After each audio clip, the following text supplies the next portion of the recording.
forte para vocês. Na videoaula de hoje iremos prosseguir com o nosso estudo de disposições gerais aos vários procedimentos executivos. Então, é o terceiro vídeo que fazemos com esse tema.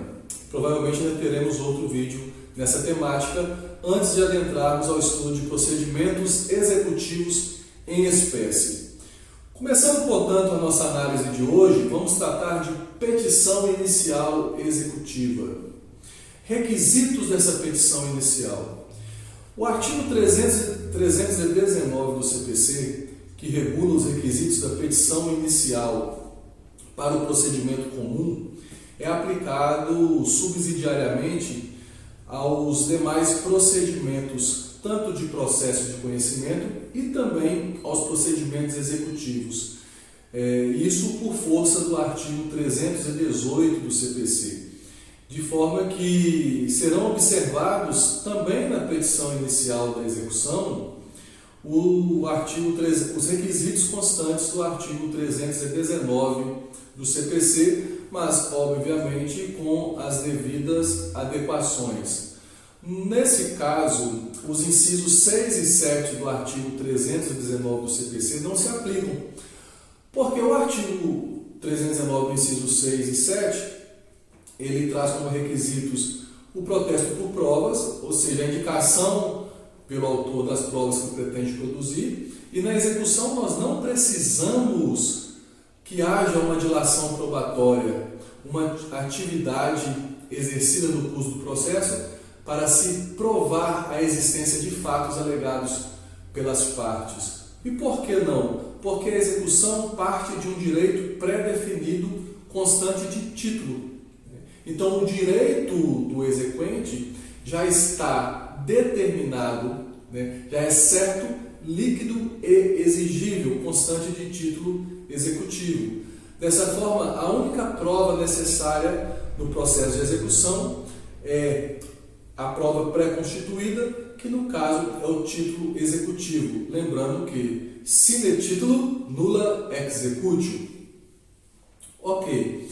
E o inciso 7 do artigo 319 especifica que o autor deve informar na petição inicial se tem interesse na audiência de mediação ou conciliação. Ora, nós já expusemos em nossas aulas que nos procedimentos executivos, em regra, não há previsão de audiência de conciliação ou mediação no início do processo, uma vez que o exequente, o credor, possui título executivo, ele já está no prejuízo porque o crédito dele não foi adimplido espontaneamente pelo executado, de forma que o que se busca ali não é fazer com que as partes entrem num acordo sobre como pagar, quanto pagar, vamos parcelar, etc.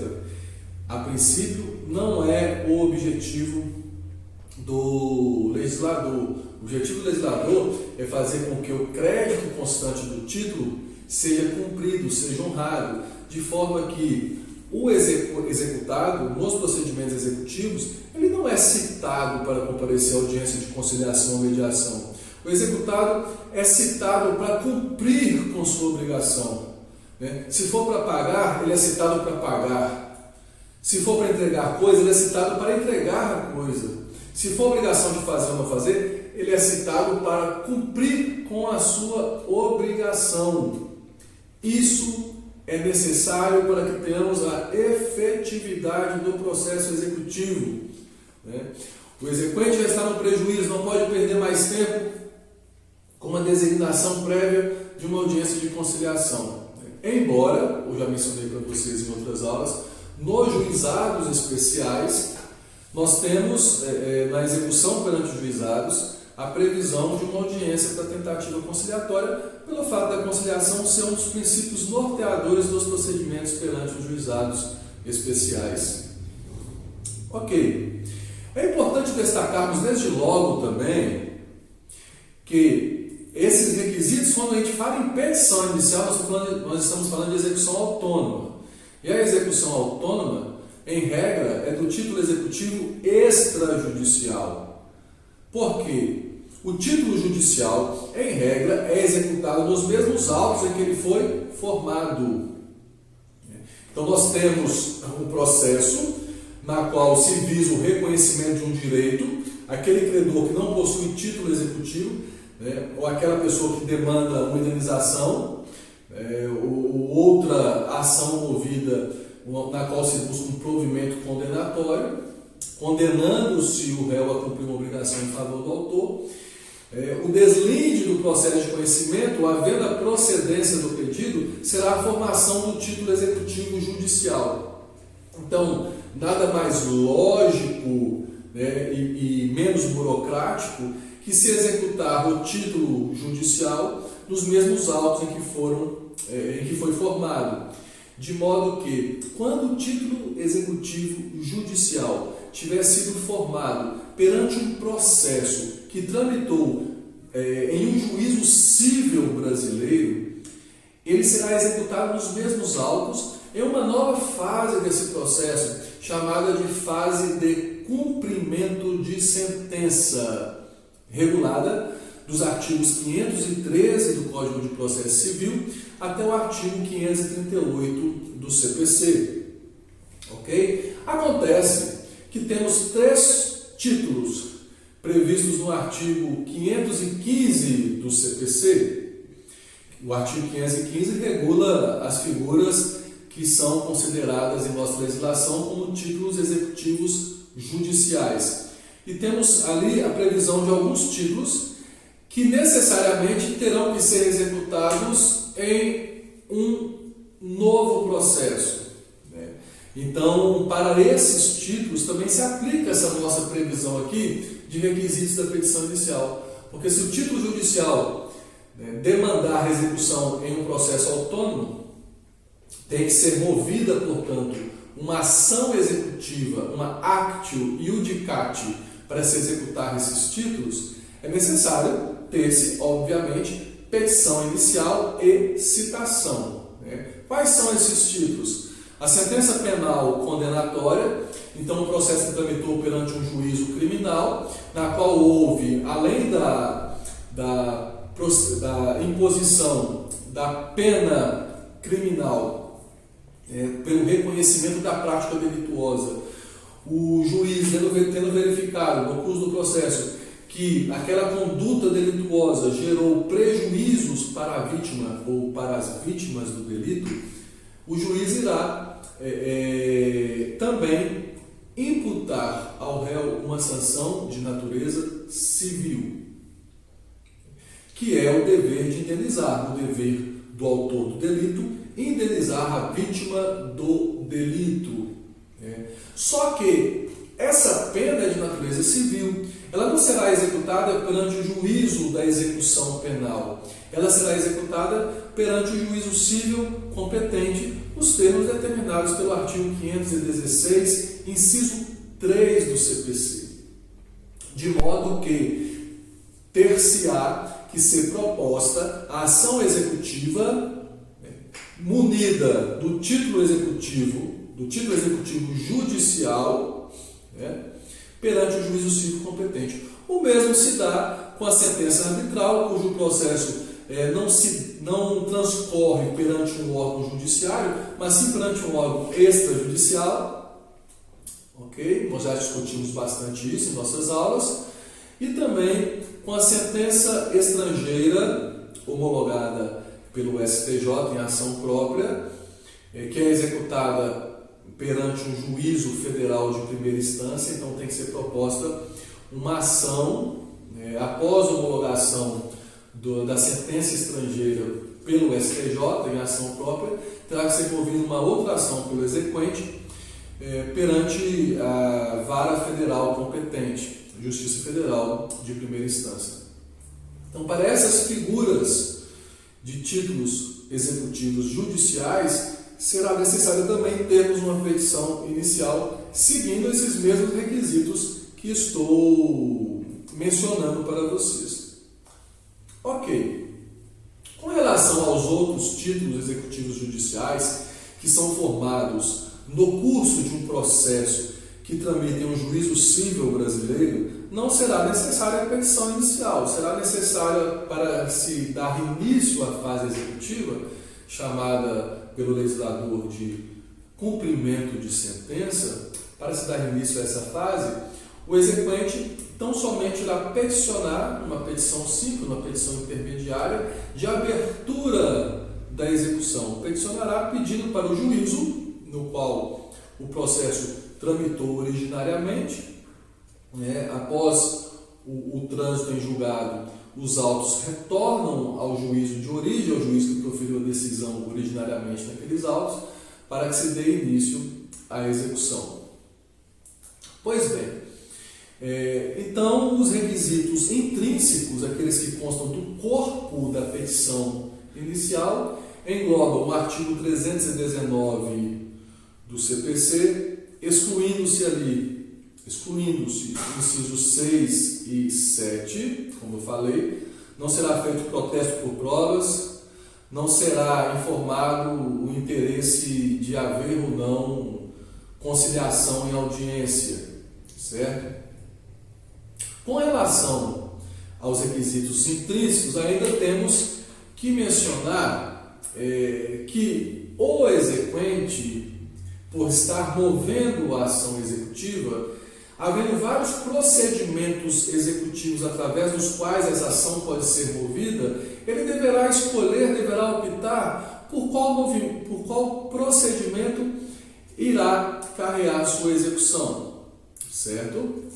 Além disso, se estivermos tratando de uma execução na qual a obrigação é uma obrigação alternativa, e vocês já estudaram isso em direito civil, obrigação alternativa é aquela que pode ser cumprida pelo devedor de mais de uma forma, né?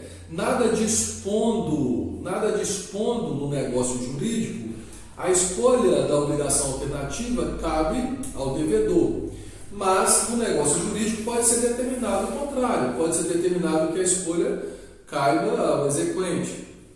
Dessa forma, se a escolha couber ao exequente, por óbvio que o exequente irá fazer essa escolha na petição inicial, uma vez que nos procedimentos executivos o executado será citado para cumprir a obrigação. Então, se ele é citado para cumprir a obrigação, o credor já tem que ter deixado claro na petição inicial, nesses casos de obrigações alternativas, por qual modo deseja que essa obrigação seja cumprida, certo? É entrega de uma boiada, então a opção é entregar 50 vacas Nelore ou 40 vacas holandesas. Obviamente o exequente terá que optar por qual modo ele quer que o executado cumpra a sua obrigação na petição inicial, porque ele já vai ser citado para cumprir da forma escolhida pelo exequente. Ah, professor, e se o exequente não tiver feito essa escolha na petição inicial? Se ele não tiver feito a escolha inicial, ele está abrindo mão do seu direito de escolha, transferindo esse direito da escolha para o executado, porque dessa forma não vai ser o juiz que vai escolher para o exequente. O juiz, dessa forma, irá citar o executado para que ele cumpra em uma das duas maneiras ali previstas. Ok? Prosseguindo, é necessário que na petição inicial executiva o exequente ele já seja diligente e já informe para o judiciário os melhores caminhos através dos quais a execução, os atos executivos podem ser cumpridos. Então, no caso de uma execução de pagar quantia, por exemplo, a legislação determina que o exequente, já na petição inicial, isso está no artigo 798 do CPC, inciso 2, o exequente já vai indicar na petição inicial a existência de bens do executado que possam ser penhorados, a fim de que, quando for expedido o mandado de citação para o oficial de justiça, já haja ali uma indicação de possíveis bens do exequente que ele possa encontrar para poder penhorar. E principalmente se o exequente for credor com garantia real, se for, por exemplo, um credor hipotecário ou um credor pignoratício, ele fazendo a prova, né, dessa garantia real previamente constituída também uma prova documental juntada já com a petição inicial. Vimos na aula passada, inclusive nos termos do artigo 835 do CPC, que a penhora irá incidir preferencialmente sobre o bem dado em garantia real, certo? Ok. O artigo 798 também menciona que deve haver a qualificação do exequente, do executado, mas esses requisitos já constam lá do texto do artigo 739 do Código de Processo Civil. Tendo visto os requisitos intrínsecos que devem conter, né, no corpo da petição inicial, tá? Não se esqueçam daqueles todos os outros lá do artigo 319, que é o endereçamento, a qualificação das partes. A causa de pedir no processo executivo é muito mais simples, a petição inicial da execução é muito mais simples de ser redigida, porque na causa de pedir você tem que demonstrar a existência do crédito do exequente e que esse crédito está consubstanciado em um título executivo e que esse título executivo contém previsto dele um crédito certo, líquido e já exigível, mencionando ainda que não houve cumprimento espontâneo da obrigação pelo executado e que se for obrigação de pagar a quantia, por exemplo, já se menciona ali no corpo da petição o valor atualizado da dívida, passando-se assim para os pedidos, e o pedido é de citação do executado para cumprir a obrigação. Não precisa fazer protesto por provas, tem que atribuir valor à causa, ok? Então, não há muito segredo para se redigir uma petição inicial de execução, certo? No caso dos requisitos extrínsecos, além daqueles requisitos que vocês já conhecem, como os documentos que identificam as partes, o polo ativo, o polo passivo, a juntada de procuração, o artigo 104 do CPC determina que o advogado, para representar alguém em juízo, deve estar munido de procuração com os poderes ali que constam dessa procuração, que podem constar, previstos nos artigos 105, os poderes para o Fórum Geral, e quais poderes devem ser ainda redigidos de forma expressa, aqueles poderes específicos. Então, a juntada da procuração, uma vez que deve haver representação por advogado, você sabe que é pressuposto processual subjetivo a representação por advogado e objetivo a juntada da procuração. Deve haver também a juntada das custas processuais. O artigo 82 do CPC determina que no processo civil como um todo, em regra, o autor irá antecipar o recolhimento das custas, tanto das custas do processo, quanto das custas de diligências do oficial de justiça. Então, fiquem atentos aí no recolhimento das custas processuais. Apenas não será necessário recolher-se as custas e comprovar junto com a petição inicial se for feito um requerimento de gratuidade de justiça. Havendo requerimento de gratuidade de justiça nos termos do artigo 98 do Código de Processo Civil, será analisado pelo juiz ao despachar a petição inicial, ele vai deferir ou indeferir. Deferindo, já manda citar o executado. Indeferindo, intima o autor no caso o exequente, para poder recolher as custas sob pena de extinção do processo. Ok. Somando-se esses requisitos extrínsecos, nós temos alguns requisitos próprios para o processo executivo previstos no artigo 798, inciso 1 do Código de Processo Civil. Quais são? Primeiramente, como não poderia deixar de ser, o requisito do sine titulo nulla executio, sem título, nula execução, de forma que o exequente terá que apresentar junto com a inicial, por óbvio, o título executivo judicial.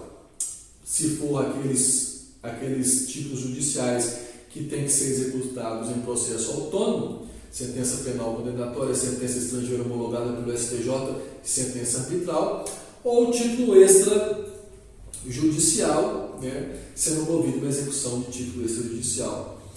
Cheque, nota promissória, duplicata, termo de confissão de dívida, certidão de dívida ativa, etc.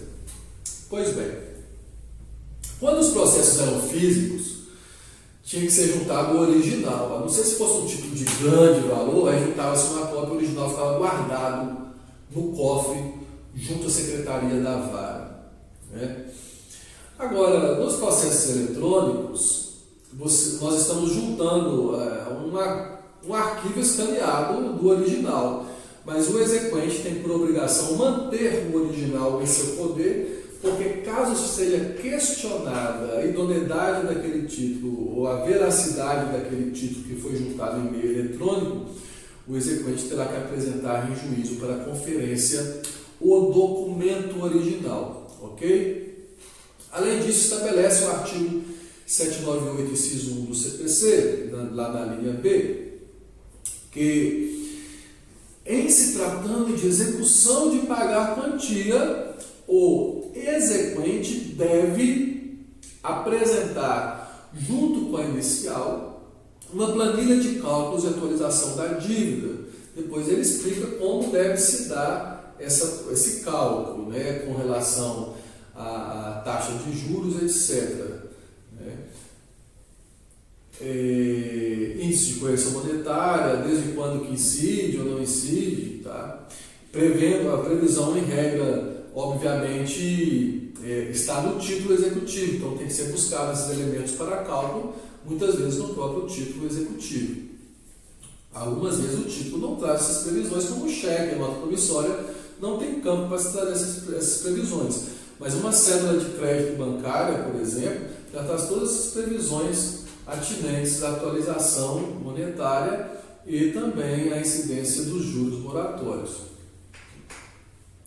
Esse cálculo, então, é devido na execução de pagar quantia. Quem faz é o exequente. Que bom, porque antes a nossa legislação previa que o cálculo seria feito por um... Então, eram vários meses a mais em várias comarcas que tinham um grande acúmulo de serviço, né, mais um tanto de meses esperando para o cálculo ser feito e até mandar citar para pagar aquele valor já estava desatualizado de novo. Então, que bom que o exequente faz os cálculos, apresenta os cálculos e o executado, se quiser, vai discutir na impugnação, né, se for execução de título judicial, que é a impugnação dos mesmos autos, lembrem-se disso, ou vai discutir nos embargos a execução, se for execução do título executivo extrajudicial. Ok?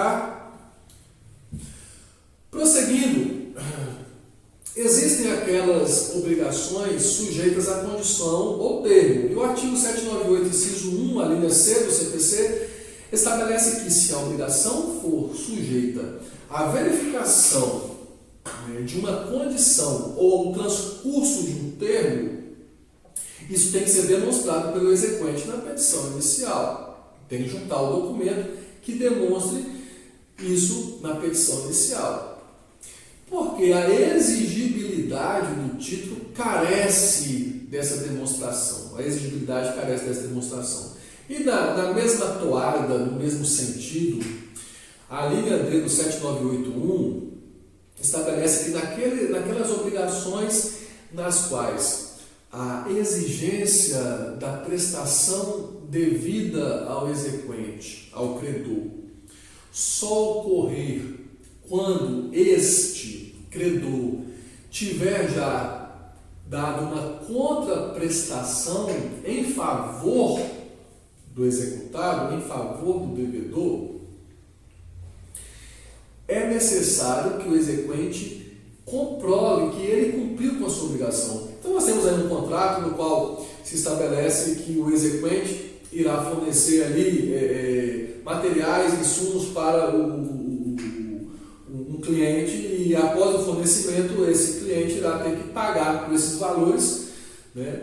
E estabelece um prazo, porque muitas vezes é por encomenda, estabelece um prazo para que o credor, aquele fabricante, possa fornecer esses materiais e insumos, né? E posteriormente ao fornecimento, um prazo para que o cliente possa fazer o pagamento. Então, é necessário nessa situação, nesse título, né, que para o exequente cobrar, para que o fabricante cobre pelo pagamento, né, do seu crédito, que ele demonstre que entregou os materiais e insumos. Porque se ele não comprovar, se ele não demonstrar, incide aquela regra, aquela máxima romana, que é também expressa em dispositivo legal do nosso Código Civil, da exceptio non adimplentes contractus, né, a exceção do contrato não cumprido, ok? De forma que só há exigibilidade do título nesse caso se for comprovado o cumprimento da prestação pelo exequente credor. Ok. Esses são, de forma simplória, os requisitos intrínsecos e extrínsecos da petição inicial executiva, certo? Alguma outra coisa que eu posso complementar a isso, no caso de necessidade de que sejam tomadas medidas urgentes, cabe também ao exequente fazer o requerimento, conforme estabelece o artigo 799, inciso 8 do CPC. De modo que, se o exequente entender que para haver uma efetividade da execução, estou dando um exemplo de uma situação que podemos entender, o que seria pleitear medidas urgentes na execução? Por exemplo, a execução de pagar a quantia com base no título extrajudicial, ela estabelece que o executado vai ser citado para pagar em 3 dias. Não pagando em 3 dias, o oficial de justiça, com cópia do mandado, já pode, desde logo, proceder à penhora de bens do executado. Então é tudo muito rápido. Então a execução já traz mecanismos próprios para garantir a eficácia da execução, porque nesse procedimento, se o oficial de justiça for citar o executado e não encontrá-lo, a lei já estabelece que ele já procure bens do executado que possam ser arrestados, vinculando esses bens ao processo executivo antes mesmo do executado ser citado. Então, medidas urgentes seriam necessárias nesse caso, por exemplo, se o exequente entender que não há tempo hábil entre a citação do executado e o pagamento, que esses 3 dias já podem ser suficientes para que o executado possa frustrar a execução, de modo que ele pede desde logo que, juntamente com a citação, mesmo sendo encontrado o executado para ser citado, o oficial de justiça já promova bloqueios de bens do executado, né, principalmente aí, se forem bens móveis, né, como animais principalmente, para que possa haver uma garantia da execução, uma efetividade dessa execução. Ok? Prosseguindo com essas disposições gerais, vamos analisar a análise que o juiz faz da petição inicial. Assim como no processo de conhecimento, na qual nós temos a distribuição do protocolo da ação e posteriormente os autos são conclusos para que o juiz possa proceder ao despacho da petição inicial, verificando a existência dos requisitos da petição, né, bem como as condições da ação e os pressupostos processuais, o mesmo ocorre no processo de execução. Então, o artigo 801 do CPC determina que o juiz vai verificar a petição inicial e, havendo vícios na petição inicial, irá determinar a intimação do exequente para que possa suprir o vício no prazo de 15 dias. Por exemplo, o recolhimento de custas que não foi feito adequadamente, não houve a juntada do título executivo, embora tenha sido mencionado na petição a existência do título, dentre outros problemas mais. Às vezes não apresentou o cálculo de atualização da dívida, apresentou um valor alto lá da dívida em relação àquele valor originário constante do título, mas não apresentou os cálculos de atualização. O juiz, verificando a falta de requisitos da petição inicial, ele determina a intimação do executado para suprir o vício, sendo esse vício sanável, no prazo de 15 dias, sob pena de indeferimento da petição inicial. De modo que, se a petição inicial não for emendada no prazo determinado pelo juiz, ou se o vício for, desde logo, um vício insanável, o juiz irá extinguir o processo, proferir uma sentença de extinção do processo por indeferimento da petição inicial, nos termos dos artigos 801 do CPC, cumulado com o artigo 924, inciso 1 do CPC.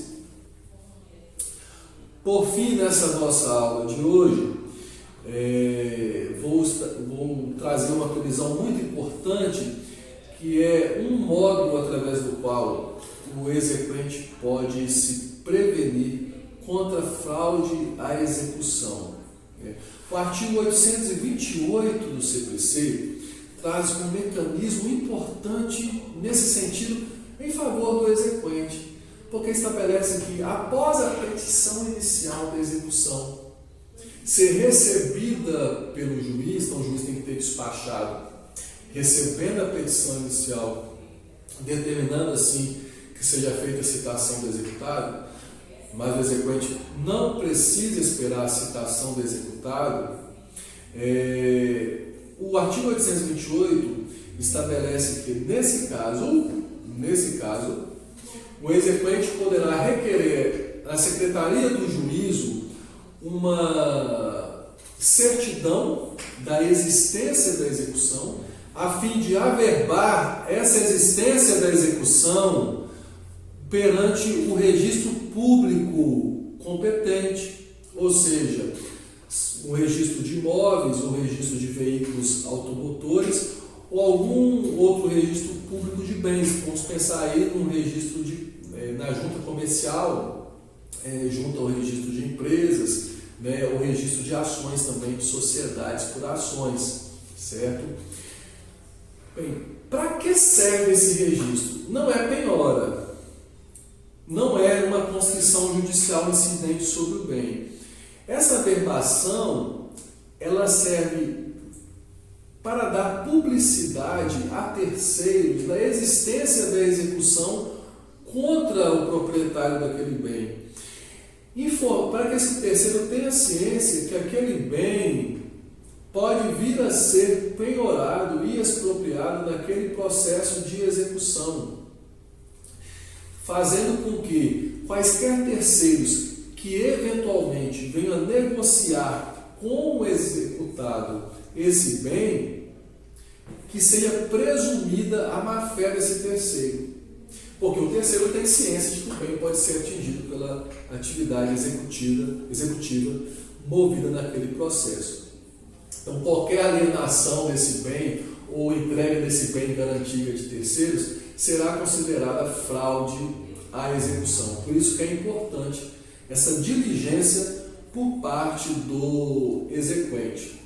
Então, o exequente ele vai requerer a certidão diretamente em cartório. Ele é o responsável por levar ao registro público e requerer a averbação, pagando as taxas necessárias, mas ele tem 10 dias para informar no processo que fez essa averbação. Por que esses 10 dias para informar? Justamente para que o executado tenha ciência de que essa informação que vai dificultar a ele negociar o bem de sua propriedade né, seja de conhecimento pleno do executado e que o juiz também verifique se houve algum abuso nessa averbação. Porque a averbação tem que ser em bens, tem que se dar em bens que tenham um valor proporcional com aquele que está sendo executado. Se a execução é de 100 mil reais e o executado tem 3 bens de 150 mil, basta que a averbação se dê no registro de apenas um dos bens. Se o exequente promover essa averbação no registro de 2 ou dos 3 bens do executado, haverá um abuso no direito de averbação pelo exequente. Da mesma forma, se no curso do processo, mesmo havendo essa averbação, houver penhora incidente sobre outro bem, o exequente vai ter que solicitar a retirada dessa averbação que ele fez em bem diverso daquele que foi penhorado, para evitar também um ônus excessivo ao executado. Certo? E se o exequente assim não proceder, o juiz irá determinar de ofício ou a pedido do executado que essa inscrição, que essa averbação seja retirada. Enfim, quaisquer abusos cometidos pelo exequente nessa averbação que trouxer, portanto, prejuízos para o executado são puníveis, de forma que o exequente terá que ressarcir o executado por eventuais prejuízos. E o importante que vocês apreendam, absorvam, é que nesse caso específico, a apuração do abuso e dos prejuízos causados ao executado, determinando-se assim o ressarcimento do executado pelo exequente, será apurado em autos apartados, conforme determina o artigo 528 do CPC. Enfim, queridos alunos, essa foi a nossa parte 3 da disposição geral das disposições gerais dos procedimentos executivos. Ainda teremos mais uma aula sobre esse assunto. Aguardo vocês nessa nossa próxima videoaula e não se esqueçam de ler todos os dispositivos legais que foram mencionados aqui nessa aula. Um abraço e até mais vezes.